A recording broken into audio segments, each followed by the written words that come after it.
দর্শক, সুখবর দিচ্ছি, সেটা হচ্ছে আমরা 60,000 সাবস্ক্রাইবারের মাইলস্টোন পার করেছি আপনাদের সহযোগিতায়।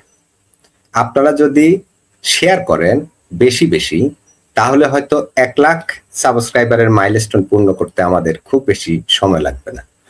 তো আলোচনা যাওয়ার আগে অনুরোধ থাকবে, লাইক, কমেন্ট ও শেয়ার করে আমাদের সাথে যুক্ত থাকুন, আমাদেরকে এগিয়ে দিন।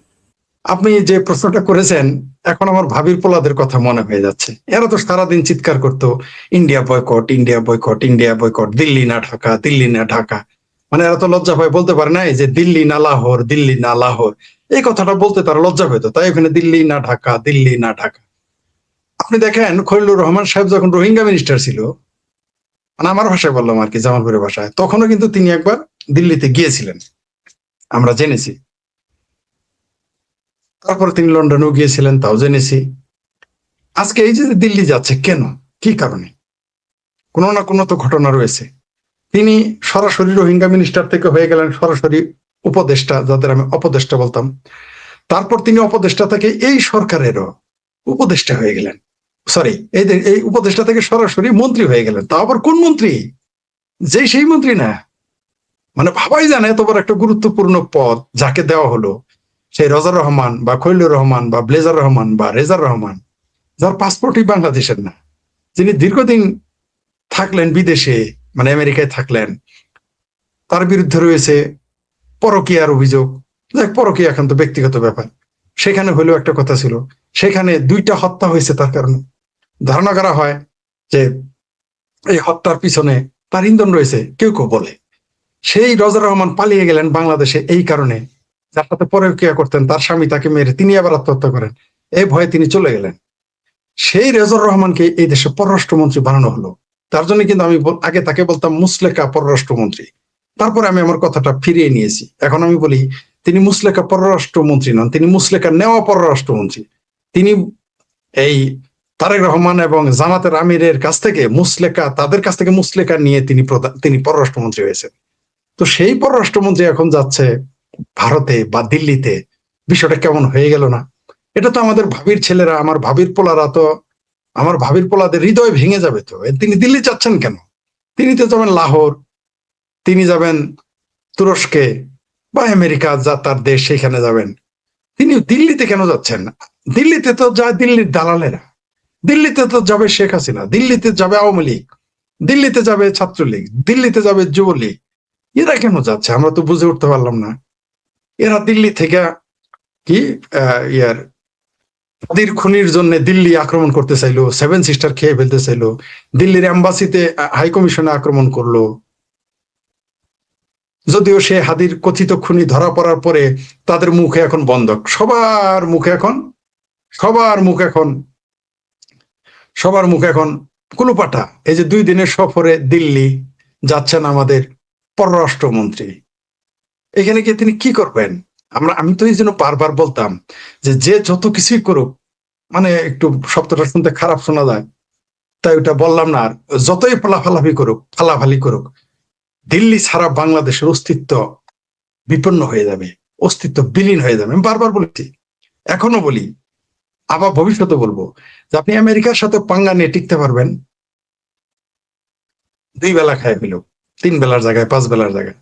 আপনি সৌদি আরবের সাথে পাঙ্গা নিয়ে 1 বেলা হইলেও খেয়ে থাকতে পারবেন। কিন্তু যেদিন ভারতের সাথে পাঙ্গা নিবেন, দিল্লির সাথে পাঙ্গা নিবেন, আপনি না খেয়ে মারা যাবেন, কেউ আপনাকে ঠেকাইতে পারবে না, কেউ না। ইতিহাস তাই বলে। একটা সরকার 15 দিন হয় নাই, তারেক রহমানকে হাত পাততে হইলো ডিজেলের জন্য ভারতের কাছে। উপায় নাই গোলাম হোসেন, উপায় নাই। যত কিছুই করো উপায় নাই গোলাম হোসেন। সেই নওয়াব সিরাজউদ্দৌলা নাটকের সেই বিখ্যাত ডায়লগ, উপায় নেই গোলাম হোসেন, উপায় নেই। যারা আমরা যাত্রা দেখেছি এই নওয়াব সিরাজউদ্দৌলা, তাদের এটা মনে থাকার কথা। আর আপনি যেটা শিরোনাম দিয়েছেন যে খলিলুর রহমান, এরপর কি যেটা বলেছেন তারেক রহমান যেতে পারে কিনা, এই মুহূর্তেই যাবে না। কারণ এই শীঘ্রই যদি যায় তাহলে সমালোচিত হবে, এই ভয়ে যাবে না। কিন্তু মূলত এই পররাষ্ট্রমন্ত্রীর যাওয়া আর তারেক রহমানের যাওয়া একই কথা। হতে পারে দিল্লি থেকেও আবার কোনো নরেন্দ্র মোদী আসবেন না, তার কোনো বড়, তার পক্ষ থেকে শক্তিমান কোনো প্রতিনিধি এই দেশে আসবেন। যেমন জয়শঙ্কর চলে এসেছিলেন খালেদা জিয়ার শোক বার্তা জানাইতে, আবার দেখেন কি সুন্দর চিঠি লেনদেন হয়েছে ঈদে, আপনি জানেন। তো এগুলো কি বোঝা যায়? বাংলাদেশ কখনোই যে কোনো সরকারি ক্ষমতায় থাকুক, খোদ আমার ভাবির পোলারও যদি ক্ষমতায় আসতো, এই ভাবির পোলার যে জ্যাঠা শ্বশুর এই জামাতিরাও ক্ষমতায় আসতো, যদিও কোনোদিন আসবে না, তারপরেও কিন্তু এই দিল্লি ছাড়া তাদের কোনো উপায় থাকতো না, কোনো উপায়ই থাকতো না। আপনি দেখেন আজকে যারা বলেছিল, যেটা আমরা বহুবার আলোচনা করেছি, বহু আপনার চ্যানেলও আলোচিত হয়েছে, অন্য জায়গায় আলোচনা হচ্ছে, যে তেলের কথা বললো যে এখান থেকে তেল পাচার হয়ে ভারতে চলে যাবে, আজকেও সেই ভারত থেকে 7,500 মেট্রিক টন ডিজেল আসছে। মানে মিথ্যা কথা বলা, ভণ্ডামির একটা সীমা থাকা উচিত। এতে চক্ষু লজ্জা নাই। এই যে মামার দেশ নাকি চামারের দেশ নামে একটা পত্রিকা আছে, রাজাকারের বাচ্চা রাজাকার, যে শ্বশুর বাড়ি থেকে তাকে ঘেটি ধরে লাথি দিয়ে বের করে দিয়েছিল দুর্নীতির অভিযোগে মাহমুদুর রহমান। এই মাহমুদুর রহমানের চামারের দেশে কত কথাই না আমরা এই পত্রিকায় শুনেছি, এই পাইপলাইন নিয়ে কত কথা শুনলাম আমরা। আমরা কত কথা শুনলাম শেখ হাসিনার বিষয়ে, এমনকি বামপন্থীরা চিকরা চিকরি করলো যে ভারতকে দেশ দিয়ে দিছে, ভারতকে। এখন তেল কই থেকে আসে?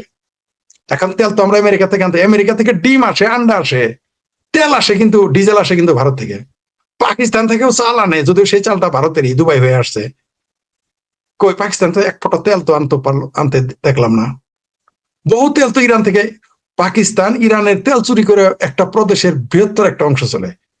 ইরানের তেল ব্ল্যাক করে আম পাবলিক, যেমন আমাদের বাংলাদেশ ভারতের সীমান্তে গরু চুরি হয়, গরু পাচার হয়, চাল পাচার হয়, ডাল পাচার হয়, চামড়া পাচার হয়, তারপর পাট পাচার হয়, সার পাচার হয়, বহুবিধ জিনিস পাচার হয়, তাই না?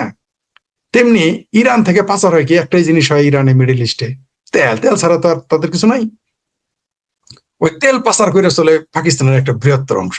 তো তেল আনুক, ওইখান থেকে পাচার করে তেল বাংলাদেশে আনুক, পাকিস্তানের বন্দর থেকে তো আমাদের বন্দর আনা আনুক, দেখি, আমরা একটু দেখি। কই তা তো দেখলাম না। সেই শেষ ভরসা ভারত। তো ভারতের দিকে যেতেই হবে, ভারত ছাড়া আপনার কোনো উপায় থাকবে না। আমরা মইজুর মতো লোককে দেখেছি ভারত বিরোধিতা করে করে ক্ষমতায় গেল, 1 বছর পরে নরেন্দ্র মোদীর হাতে পায়ে ধরে কান্নাকাটি করে পানি পর্যন্ত নিয়েছে, পানি, পানি, খাবার পানি, পিনে কাপ পানি। আবারও বলতেছি, পিনে কাপ পানি এই নরেন্দ্র মোদীর কাছ থেকে নিয়ে মালদ্বীপের লোকদের চলতে হয়। চায়না থেকে পানি এসেছিল, ওই দেশের লোক খায় নাই। শেষে ভারতের পানি নিয়ে নরেন্দ্র মোদীর পায়ে ধরে মৈর্যকে টিকে থাকতে হয়েছে। আর বাংলাদেশের 1 বছর লাগে নাই, 2 সপ্তাহ পরে ভারতের কাছে যেতে হয়েছে। আর এই যে তৃতীয় নাকি চতুর্থ সপ্তাহ পরে আবারও ভারতের কাছে ধন্যবাদ দিতেই হবে। আওয়ামী লীগকে যতই গালি দেন, যতই গালি দেন, যত গালি দেন, উপরে উপরে ওগুলো আমরা বুঝি, কিন্তু আমাদের দেশের মানুষগুলো দেখবেন যারা অন্ধ সমর্থক, এদের আপনি বুঝাইতে পারবেন না। তারাও জানে, জেনে শুনেই তারা বিরোধিতা করবে, এদের আপনি বুঝাইতে পারবেন না। তো